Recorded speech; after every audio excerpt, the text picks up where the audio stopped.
আজ আমি আলোচনা করব তিনটি স্মল ক্যাপ ফান্ড। এইবার স্মল ক্যাপ যে স্টকগুলো থাকে না, সেই স্টকগুলোতে কিন্তু রিস্ক হাই থাকে। কারণ কি? কারণ স্মল ক্যাপ যে স্টকগুলো হয় সেখানে দেখা যায় যে বেশিরভাগ সময় রিটেলার যে প্লেয়ার হয়, বাট মানে যারা খানিক সময়ের প্লেয়ার, যারা লং টার্মের কথা ভাবে না, বা যারা মেনলি পাবলিক হয়, তারাই মেনলি স্মল ক্যাপ স্টকে বেশি বেশি ইনভেস্টমেন্ট করে। তাই যখন দেখা যায় যে বাজারে পতন আসে বা কোনো কারেকশান বা ফল আসে, তখন তারা পট করে সেল করে ফেলে। বাট লার্জ ক্যাপ বা মিড ক্যাপ স্টকে কী হয় না, সেখানে বড় বড় বিগ প্লেয়ার থাকে, তারা কিন্তু হট করে স্টকগুলো সেল করে না। তাই জন্য বড় বড় স্টকস কম পরিমাণ নিচে পড়ে, আর ছোট ছোট স্টকস বেশি পরিমাণ নিচে স্টকস পড়ে। আজকে মেনলি তিনটে ছোট স্মল ক্যাপ স্টকে আলোচনা করব। সো এইবার বলে রাখি যে স্মল ক্যাপ স্টকের রিস্ক কিন্তু থাকে। আর যদি নিফটি দেখা যায় যে 11% পড়ে, স্মল ক্যাপ কিন্তু দেখা যাবে যে 17 থেকে প্রায় 18% মতো কিন্তু পড়ে যাবে। সো এটা হচ্ছে ফান্ডামেন্টালি প্রুভেন। এরপর বলে যে স্টকগুলো আলোচনা করব, তিনটি স্টকসই যে সেগমেন্টে কাজ করে না, সেই সেগমেন্ট কিন্তু খুবই সুন্দর একটা সেগমেন্ট। কি রিজনে বলছি, প্রত্যেক কিছু আমি ভালোভাবে বলবো। ওকে, সো দেখেন, প্রিভিয়াস ভিডিওতে আমি একটা স্টক বলেছিলাম কিরি ইন্ডাস্ট্রিজ। তো এই স্টকটা কিন্তু না পারফরমেন্স করেছে, 730 পর্যন্ত গিয়েছিল এবং তারপরে কিন্তু তাগড়া করে ফল করে। কারণটা কি? কারণ এই যে কিরি ইন্ডাস্ট্রিজ, এই স্টকে একটা মানে জবরদস্ত নিউজ আসে, তার ফলেই মেনলি স্টকটা ফল করে যায়। অ্যানালিসিসে কোনো ভুল ছিল না, অ্যানালিসিস অনুযায়ী কিন্তু স্টকটার মোমেন্টাম একটা ধাঁচে এসেছিল, বাট তারপরে একটা মেজর স্টেক সেল একটা নিউজ আসে, পাবলিশ হয়। সো সেই নিউজটার জন্যই কিন্তু কিরি ইন্ডাস্ট্রি, আমি যদি নিউজটা দেখানোর চেষ্টা করি, দেখেন আমার এখানে কিন্তু পজিশানস রয়েছে এবং পজিশানস কিন্তু প্রায় লসেসই রয়েছে। ওকে, সো নিউজটা দেখেন, এইবার এই যে নিউজটা পাবলিশ হয়েছিল না, প্রায় কিছুদিন আগেই পাবলিশ হয়েছিল, এই দেখেন কিরি ইন্ডাস্ট্রিজ এদের সঙ্গে সেল করছে 37.57% স্টেক। সো এই যে নিউজটার জন্যই কিন্তু বাজারে ফল আসে, আর পাশাপাশি কোয়ার্টার রেজাল্টও একটু খারাপ হয়, তার জন্য ফল আসে। যারা ইনভেস্টমেন্ট করেছিলেন, যারা নিয়েছিলেন, তাদের লস হতে পারে। সো বাজার আনপ্রেডিক্টেবল, এখানে লস লাভ দুটোই থাকবে। সো সব দুটোকে নিয়ে আমাদের চলতে হবে। সো আমি মেনলি এখনও হোল্ড করেছি, কারণ আমার ফান্ডামেন্টালি বা ব্রেকআউট হিসাবে, মেনলি একটা থিওরি হিসাবে স্টকটা ভালো হচ্ছে, আমার এখনও হোল্ডের আছে। যেগুলো আমি আপনাদের বলি সেগুলো কিন্তু আমি নিজে ট্রাই করি। এই নয় যে আমি বলে দিলাম এবং আমি পালিয়ে গেলাম, এটা কিন্তু আমার স্বভাব নয়। আপনাদের বলেছি যখন, আমি নিজে ট্রাই করি এবং আমিও নেওয়ার চেষ্টা করি, সেটা কম হোক কিংবা বেশি হোক, এইটা হচ্ছে বিষয়। ওকে, সো আজকের শেয়ারগুলো শুরু করা যাক। সো আজকের শেয়ারের মধ্যে প্রথম শেয়ার হচ্ছে, দেখেন, শেয়ার ইন্ডিয়া সিকিউরিটিজ। সো এই যে তিনটি শেয়ার বলবো না, প্রথম শেয়ারটা হচ্ছে এটা, শেয়ার ইন্ডিয়া সিকিউরিটিজ। সো এই শেয়ারটা লক্ষ্য করেন, বাজারে এসেছে 2020 সালে, 20 টাকা থেকে হাই লাগিয়েছিল আপনার 390, এখানে দেখা আছে, এবং কাইন্ড অফ ওই পর্যন্ত গিয়েছিল, এবং তারপর আর একটা নতুন হাই ক্রিয়েট করতে পারেনি, এবং 2024 থেকে এখনও পর্যন্ত কিন্তু বাজার নিচেই রয়েছে। আর রিসেন্টে কিন্তু এখানে একটা ডাব্লুর মতো ক্রিয়েট করছে। তো এটা কি বটম হতে পারে? দেখেন, এই ডাব্লু আর এই ডাব্লু সেম পজিশনে ক্রিয়েট হচ্ছে, তাই জন্য আমি এটাকে চুজ করেছি। ওকে, সো এটাকেও অবশ্যই রিস্ক ম্যানেজমেন্ট করবেন, ভালোভাবে লক্ষ্য নজর করবেন। সো এই শেয়ারটা কী কাজ করে দেখেন, এই শেয়ারটা মেনলি কনসালটেন্সি ফার্ম বা প্রোপাইটারি ফার্ম, আপনারা শুনে থাকবেন যে বড় বড় যারা বিলিয়নার হয় বা যারা মিলিয়নার হয়, তারা তো নিজেরা ট্রেডিং করে না, তারা অবশ্যই নিজেদের টাকাকে অন্য কাউকে দেয়, তারা ট্রেডিং করে বা তারা তাদের মানিটাকে ম্যানেজ করে। সো এই কোম্পানিটা সেরকম সার্ভিস প্রোভাইড করে, যে বড় বড় যারা বিজনেসম্যান বা যারা পলিটিশিয়ানস বা যারা বড় বড় ইনভেস্টার, তাদের পয়সাগুলো এরা নিয়ে নেয় এবং এরা ট্রেডিংয়ের মাধ্যমে বা ইনভেস্টিংয়ের মাধ্যমে তাদের পয়সাগুলো গ্রো করে, তাদেরকে একটা সার্ভিস প্রোভাইড করে, তাদেরকে একটা সাপোর্ট প্রোভাইড করে, এবং নিজেরাও একটা ব্রোকিং ফার্ম রান করে। সো এই সমস্ত কাজ এরা করে। সো এই স্টকটার ক্ষেত্রে আমি যেটা দেখেছি যে ফান্ডামেন্টালি স্টকটা কিন্তু স্ট্রং আছে। মার্কেট ক্যাপ 3787 কোটি, পি রেশিও 11.56, ইন্ডাস্ট্রি পি দেখেন 20, তার থেকে অনেকটাই পরিমাণে কিন্তু কম আছে। ডেপ টু ইকুইটি মানে এর মধ্যে আছে, অবশ্যই ডিভিডেন্ড একটু দেয়। বুক ভ্যালু 106 টাকা, আর রিটার্ন কিন্তু 14% মতো দিয়েছে, খারাপ নয় স্টকটা। তো স্টকটা কিন্তু এখন একটা ভালো কম প্রাইসের মধ্যে পাওয়া যাচ্ছে, তো স্টকটাকে দেখতে পারেন। ওকে, একটু ফান্ডামেন্টালি দেখার চেষ্টা করি। তো ফান্ডামেন্টালি দেখেন স্টকটার যে গ্রাফ, অর্থাৎ এবিটা যে ইভি যে গ্রাফটা, সেটাও কিন্তু একটা মানে রিজনেবল প্রাইসে, যেটা আপনার 2020 সালে এসেছিলো সেই প্রাইসেই কিন্তু এখন পাওয়া যাচ্ছে।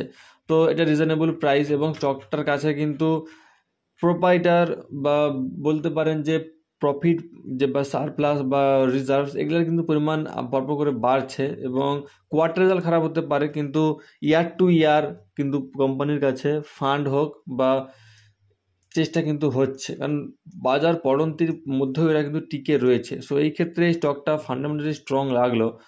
আর এটা মেনলি যে এফআই ডিআই তারা প্রত্যেকে একটু ইন্টারেস্ট হচ্ছে, ডিআই একটু স্টেকও বাড়িয়েছে 2025-এ এসে, আর শেয়ারের পরিমাণ বলতে পাবলিকের পরিমাণ একটু কমেছে এবং ডিআই এফআই কিন্তু ইন্টারেস্টেড হচ্ছে যেহেতু রিজনেবল প্রাইসে।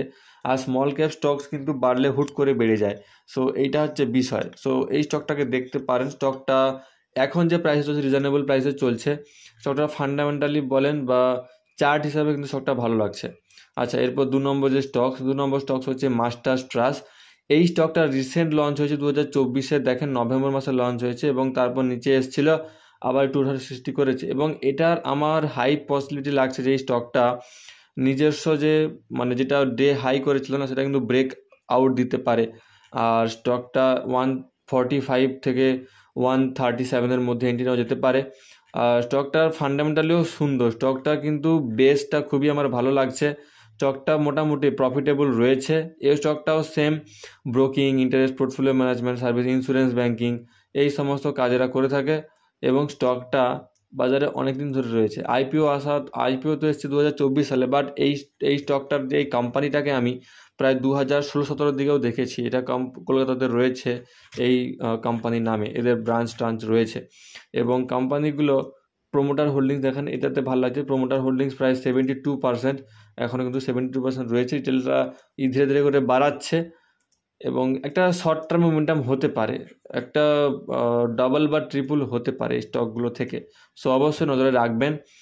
এই স্টকটারও ফান্ডামেন্টাল যদি লক্ষ্য করি, দেখেন ফান্ডামেন্টাল বলেন বা আমি তো লং টার্মের জন্য রাখছি না। লং টার্মের ভিউ সেই সমস্ত স্টক যেগুলোর ফিউচারিস্টিক ভালো, বা ট্রেডিং এমন একটা ব্যবসা বা এই সমস্ত কনসালটেন্সি ফার্মে এমনটা ব্যবসা যে এরা প্রফিট যেটা করে সেটা মেনলি ইনভেস্টরদের বা নিজেদের ডেভেলপমেন্টে কাজে লাগিয়ে দেয়। তার জন্য ইনভেস্টর অর্থাৎ আমরা যে ইনভেস্ট করবো না, আমরা সেরকম পাবো না ডিভিডেন্ড হিসাবে হোক বা স্টকের প্রাইস হিসাবে হোক।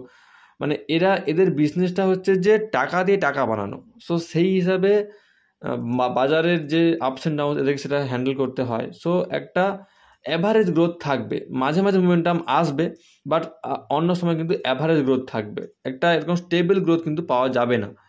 স্টেবল গ্রোথ পাওয়া যাবে না ইন দ্য সেন্স লং টার্মের ভিউতে পাওয়া যাবে না। আমরা একটু কম সময় কিন্তু প্লে করে বেরিয়ে যেতে পারি। সো এই জন্য আমি স্টকগুলোকে দেখছি।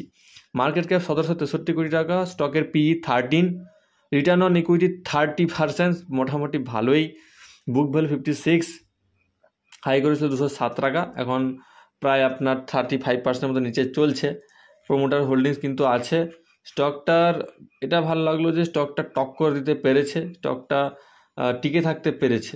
এদের সেলস কিছুই নয়, এরা মেনলি আমাদের মতোই ট্রেডারদের হায়ার করে। এরাও বড় বড় ফান্ড ম্যানেজ করে, যেমন বলতে পারেন যে ব্ল্যাক রক বা জেপি মর্গান, তাদের মতোই ছোট ছোট কনসালটেন্সি ফার্ম এরাও পরবর্তী দিনে ওই সমস্ত হতে পারে। তো এদের মধ্যে সেই স্ট্রেংথটা আমি দেখতে পাচ্ছি, বাট এখনও সেরকম একটা লক্ষণ নেই, বাট টিকে রয়েছে এবং প্রফিট ভালো ঠিকঠাক করছে। আর ক্যাশটা মোটামুটি পজিটিভে এসছে, এটা একটা মেজর পয়েন্ট। আর রিজার্ভ সারপ্লাস বা ডেপটা একটু কমানোর চেষ্টা করা হয়েছে। আর বাকি স্টকগুলো রিসেন্ট লঞ্চ হয়েছে এবং কারো নজরে এখনও আসেনি হয়তো সেই হিসাবে। তো স্টকগুলো কিন্তু আমার খুবই সুন্দর লাগছে। ওকে, আর আচ্ছা লাস্ট স্টকটা হচ্ছে প্রকাশ পাইপস। এই স্টকটাও দেখেন লঞ্চ হয়েছিল 2019 থেকে এবং তারপর কিন্তু কন্টিনিউয়াস মোমেন্টাম করে এবং এখন যে রিজনেবল প্রাইসে এসছে, এটা একটা বটম ক্লিক করার চেষ্টা করছে এবং আমি একটু নিচে এলেই আমি এন্ট্রি নেওয়ার চেষ্টা করব। দেখেন মার্কেট ক্যাপটা সবার থেকে কম, 960 কোটি টাকা, পিই 11, ইন্ডাস্ট্রি পি 54, আর ওই হচ্ছে 18% করে দিচ্ছে, ডিভিডেন্ড 0.60% করে দেয়। বুক ভ্যালু দেখেন 185, এটা। আর কোম্পানি প্রফিটেবল রয়েছে, খারাপ বলবো না কোম্পানির। এদের যে বড় বড় ক্লায়েন্ট না, বড় বড় ক্লায়েন্টের মধ্যে এফএমজি সেক্টর যেমন হালদিরামস বা বলতে পারেন বড় বড় যে কেএফসিস বা বড় বড় যে স্মার্ট বাজার বা বিশাল মেগামার্ট, এরা তাদের কিন্তু এদের প্রোডাক্ট সাপ্লাই করে। সো এদের বড় বড় কাস্টমার যেমন ডি মার্ট, এদের সঙ্গে এদের হাত রয়েছে।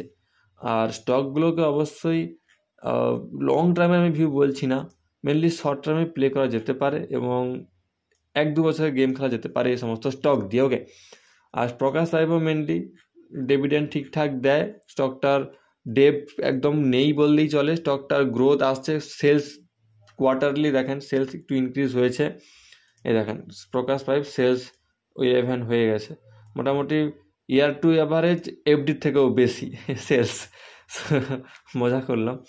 সো অপারেটিং প্রফিট অ্যাভারেজই রয়েছে এই কোয়ার্টারটা, আর মোটামুটি প্রোমোটার্স হোল্ডিং ঠিকঠাক রয়েছে, প্রোমোটার হোল্ডিংস ঠিকঠাক 44 সেম, আর এফআইডিআই একটু সেলিং, বাট রিজনেবল প্রাইসে পাওয়া যাচ্ছে, স্টকটা নিচে এলে একটু চিন্তা ভাবনা করতে পারেন। বাট আগের যে দুটো stock share India and masters trust, এই দুটো স্টকস কিন্তু শর্ট টার্মে ভালো হতে পারে। সো এটা হলো মোটামুটি 3টি স্মল ক্যাপের স্টকস দেখা যেতে পারে। অবশ্যই এসএল মেনটেন করতে হবে হায়ার টাইম ফ্রেমে, এবং যদি জানতে চান প্রপার এসএল এবং এন্ট্রি তো অবশ্যই কমেন্ট ডাউন করতে পারেন। Thank you all.